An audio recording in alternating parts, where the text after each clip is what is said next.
Une terrasse fleurie. Un jardin paisible au 55 boulevard Robert Schumann à Nantes. Et juste en dessous, 5 corps alignés dans la terre. Une mère, 4 enfants et un père qui s'est évaporé dans la nature sans laisser de traces depuis plus de 15 ans. Voici l'affaire Xavier Dupont de Ligonnès, le cold case le plus obsédant de l'histoire criminelle française. Avril 2011. Les voisins de la famille Dupont de Ligonnès remarquent quelque chose d'étrange. Les volets de la maison sont fermés depuis plusieurs jours. Pas un bruit, pas un mouvement. Agnès, la mère de famille, 49 ans. Arthur, 20 ans, étudiant. Thomas, 18 ans, passionné de musique. Anne, 16 ans. Et le petit Benoît, 13 ans. Une famille parfaite, catholique, unie, respectable. Personne n'imagine ce qui repose sous la terrasse. Le 21 avril 2011, les gendarmes pénètrent dans la maison. Tout est propre, rangé, trop propre.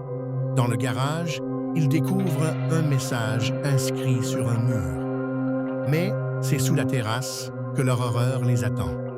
5 corps, enveloppés dans de la chaux vive, alignés avec une précision chirurgicale. Agnès et ses 4 enfants ont été exécutés, abattus avec une carabine équipée d'un silencieux. La scène est méthodique, calculée, glaciale. Et le père, Xavier Dupont de Ligonnès, il a disparu, évaporé, comme s'il n'avait jamais existé. Compte à rebours. Début avril 2011. Xavier Dupont de Ligonnès raconte à ses proches qu'il part aux États-Unis. Une mission secrète, dit-il, agent infiltré pour le gouvernement. Il envoie des lettres à ses amis, à sa famille, des lettres où il explique son départ soudain, où il demande qu'on ne le contacte pas.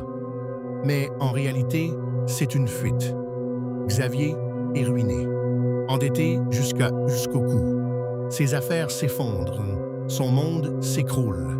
Et il a pris une décision que personne ne peut comprendre.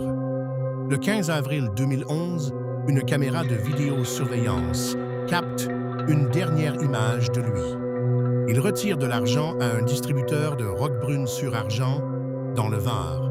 Il semble calme, serein, puis il monte dans sa voiture, et plus rien.